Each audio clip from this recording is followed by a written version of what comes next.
Hello everybody and welcome back to the Dragon's Lair. My name is Wade and this is my show, Let's Talk 40K. Today we're talking Tyranids and we're talking Winged Hive Tyrants. So you can find us on YouTube, Instagram, TikTok. We only show up as the space dragons space liar or the underscore dragons underscore liar. This video is for TikTok and Instagram, so it's a little bit shorter, so let's dive right into it. I play Tyranids as well as Necrons and Imperial Guard, and let me tell you what's great about a Winged Hive Tyrant. Everything. Now, when you're looking at the stats, check out that 16 movement. That's great. You're going to need that. Its toughness is 1 lower, so it's coming in at tough 7. And that obviously opens him up to be a little bit more vulnerable, but he's still great. Strength 7, we're going to turn that into an 8 with adrenal glands. Which is also going to make the movement 17. 17 and flying is amazing. Check out my Jungle Bug paint scheme up there. I intentionally did not put the legs on because I wanted him to be more serpentine. The wings and the bone sword and the lash whip are all magnetized. If you look in the center there, you can see the magnets where they connect to the torso. I love him. I think he's great. So moving on, I'm not going to talk about all the options. I do have some deep dives for a walk rant and a fly rant on my YouTube. But I'm just going to talk about what I use. It just so happens to be what pretty much everybody else is using because it's so good. Weapons. Go ahead and keep that monstrous bone sword and the lash whip. Keep those. Lash whip is great because it's throwing in there the reroll 1s. Monstrous bone sword is great. Plus 3 strength, you're getting up to strength 11. Minus 4 AP, which is great. 3 damage, which is great. You're going to be out there killing people, cutting heads off. It's going to be awesome. You're going to love it. What I suggest to you is you put the relic on there, the Reaper of Obliterax.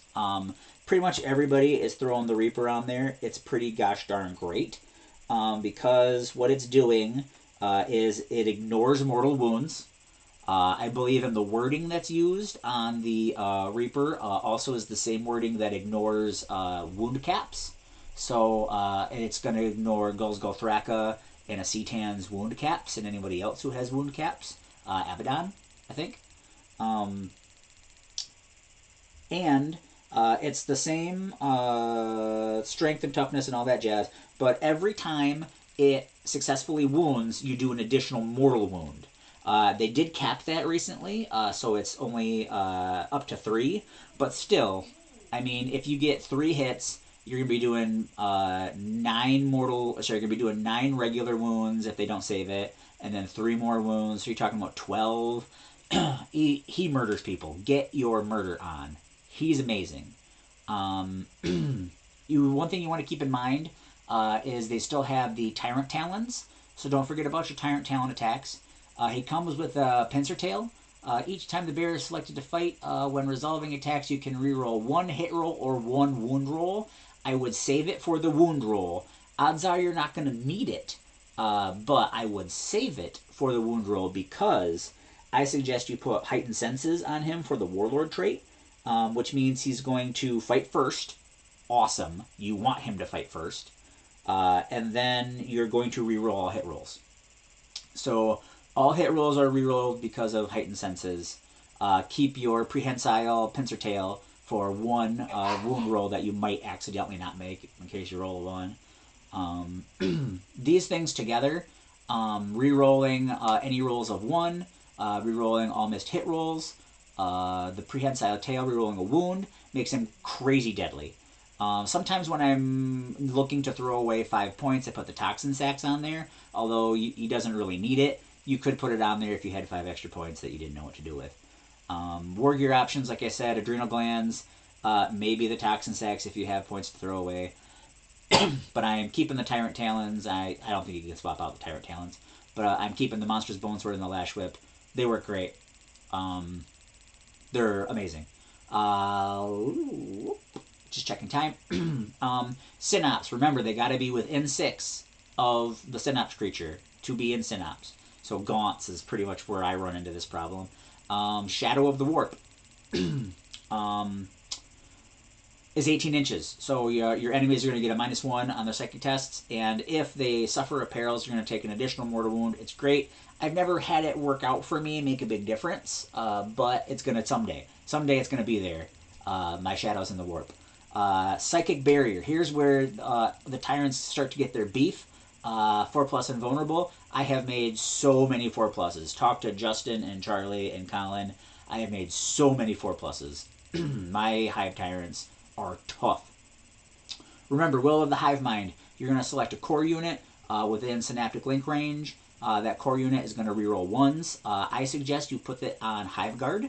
I suggest you put Crushing Claws on Hive Guard, like my Crushing Claws there, and then bring them into the attacks, because don't forget, on Hive Guard, they get an extra attack per model because of Tyrant Goading. I always forget about Tyrant Goading, but we're not talking about Hive Guard, okay? Death from Above is great. During deployment, you can decide to set him up on the side. Setting him up on the side is so hot because then he doesn't get shot out of the air when you don't get turn 1. It's great. I love it.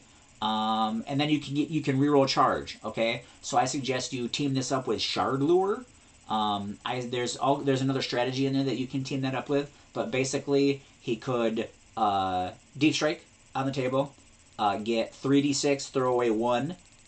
If you shoot the enemy, hit them, and use the strategy, and then reroll the charge range, which means he's going to get it.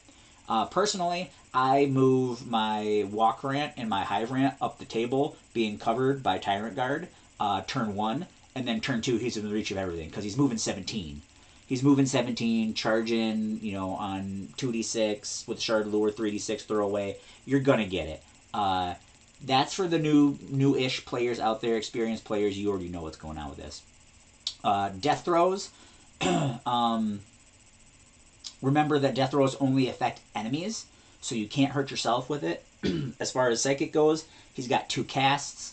I usually take Catalyst for the Feel No Pain. This monster, with a tough 7, with a 5-up Feel No Pain, with a 4+ invulnerable save, super tough. They only have 12 wounds. I wish they had more, but whatever. 3+ save is not bad. Remember, the Walk Rant's got 2, so the Walk Rant's a little bit tougher. He's tough 8, and his save starts off at 2. And I feel like that's balanced. I don't got any problems with that. I also take Onslaught with him, so I have the ability to make it so he can advance and charge. With a 17-inch movement, advance and charge, you're going to get it. You're going to get it. Strategies that you can team him up with that are great. Trample Charge. Remember, he's got Horned Chitin, the keyword, so he can use Trample Charge. For 1 CP, on a 2 to 4, he does 3 mortal wounds. On a 5+ D3 plus 3 mortal wounds. You're going to murder stuff if you do D3 plus 3 mortal wounds before you even get your attacks off. Before you even get your 5 attacks and your 2 Tyrant Talons. You're going to murder stuff. Rapid Regeneration, 1 CP in the command phase, D3 back. That makes all the difference when you're trying to get from middle bracket to top bracket. When you need to kill something, you're in that final fight, Warlord versus Warlord. Use that regen to get back up in the top bracket and bring it on. Bring the murder on. Adrenal Surge for the Tyrant is going to give him D3 extra attacks. It's worth it with that Reaper, baby. It's worth it with that Reaper.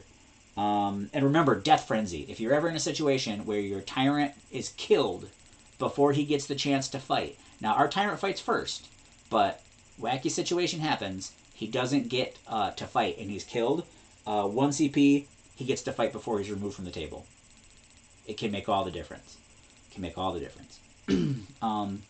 Like I said, I just ran down and showed you what I take, what I feel is really good. There are other options out there. There are other builds, but this video is a little bit shorter, so I wanted to show you what I take, what I think is good, and what I hear from the meta. I listen to all the groups. I follow the meta a little bit. I don't chase the meta. I'm not like super competitive tournament player. I'm not like that. But I listen, so I know what's going on. Anyways, if you like what you've seen here today, if you think our advice is good, if you thought it was fun or cool, go ahead and give us a like, subscribe. Go ahead and send us a message. Give us a comment. We here at the Dragon's Lair understand that you are a very busy person. You probably have a relationship. You probably have a dog or a job or school or something going on. You've got a busy life. Your time is valuable, and we want to say thank you for spending your time here with us at the Dragon's Lair.